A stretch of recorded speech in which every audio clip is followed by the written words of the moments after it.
সামান্য ঝড়েই বিদ্যুৎ নেই। একটু ঝড় বৃষ্টি হলেই দেশের বিভিন্ন এলাকায় বিদ্যুৎ সরবরাহ বন্ধ হয়ে যায়। এ নিয়ে সারা বছর ধরে পল্লী বিদ্যুতের বিরুদ্ধে কম বেশি অভিযোগ লেগেই থাকে। এছাড়া রাজধানী সহ শহর এলাকায় নিরবিচ্ছিন্ন বিদ্যুৎ সরবরাহ নিশ্চিত করতে গিয়ে গ্রামে ঘন্টার পর ঘন্টা লোডশেডিং চলে। যেহেতু 28 মে বৃহস্পতিবার যশোর ঈদগাহ ময়দানে ঈদ উল আজহার নামাজ শেষে বিদ্যুৎ, জ্বালানি ও খনিজ সম্পদ প্রতিমন্ত্রী অনিন্দ্য ইসলাম অমিত বলেছেন, দেশে বিদ্যুতের কোনো ঘাটতি নেই, ফলে পরিকল্পিত লোডশেডিং করারও সুযোগ নেই। তবে কোথাও কোথাও ঝড়ের কারণে বিদ্যুৎ সঞ্চালন লাইনে সমস্যা সৃষ্টি হলে সাময়িক বিদ্যুৎ বিভ্রাট হতে পারে। দ্রুত সমস্যা সমাধানে বিদ্যুৎ বিভাগের কর্মীরা নিরলসভাবে কাজ করছেন। তাই সকল বিদ্যুৎ গ্রাহককে আমি বলতে চাই, আপনারা বিদ্যুৎ সমস্যা নিয়ে আর সরকারকে জ্বালাতন করবেন না। এদিকে যশোরের ঝিকরগাছা উপজেলায় 29 মে শুক্রবার বিকেলে ঝড় হয়। ঝড় শুরু হওয়ার সঙ্গে সঙ্গেই উপজেলা সদর ছাড়াও পদ্মপুকুর, চাপাতলা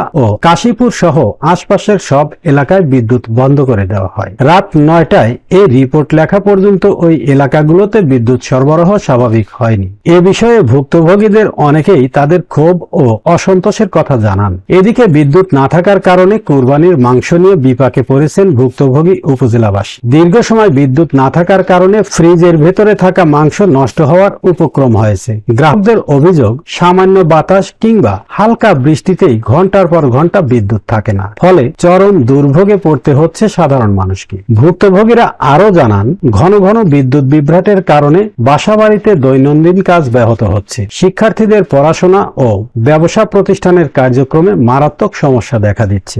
গরমের মধ্যে দীর্ঘ সময় বিদ্যুৎ না থাকায় শিশু ও বয়স্কদের কষ্ট আরো বেড়ে যায় বলে তারা জানান। গ্রাহকদের অভিযোগ, বিদ্যুৎ চলে যাওয়ার পর অনেক সময় পল্লী বিদ্যুতের অভিযোগ নাম্বারে যোগাযোগ করলেও তারা সাধারণ গ্রাহকদের ফোন ধরেন না, কিন্তু বিদ্যুৎ বিলে কোনো ছাড় দেওয়া হয় না। আর এসব অভিযোগ শোনার মতো কেউ নেই। আবার অনেক এলাকায় লাইন মেরামতে দীর্ঘ সময় লাগায়। ক্ষোভ বাড়ছে গ্রাহকদের মধ্যে। তারা আরো জানান, বৃহস্পতিবার ঈদ উল আজহা ছিল, অনেকের বাসা বাড়িতে কুরবানি হয়েছে, মাংস বিলি বন্টন ও সম্পন্ন হয়েছে। প্রচুর পরিমাণে মাংস ফ্রিজে রাখা হয়েছে, তবে দীর্ঘ সময় বিদ্যুৎ না থাকায় ফ্রিজে থাকা মাংস নিয়ে বিপাকে পড়েছেন সবাই। এ বিষয়ে জানতে চাইলে যশোর পল্লী বিদ্যুৎ সমিতি 1 ঝিকরগাছার ডিজিএম ইমাম হাসান যুগান্তরের যশোর ব্যুরোকে বলেন, ঝড়ে বেশ কিছু জায়গায় বিদ্যুৎ সঞ্চালন লাইনের উপর গাছ পড়েছে। এছাড়াও কয়েকটি জায়গায় তার ছিঁড়ে গেছে। এজন্য বিদ্যুৎ সরবরাহ বিঘ্নিত হচ্ছে। গাছ ও ডাল অপসারণের কাজ চলছে। গাছের ডাল অপসারণ ও মেরামত করতে সময় লাগছে। দ্রুত বিদ্যুৎ সরবরাহের চেষ্টা চলছে।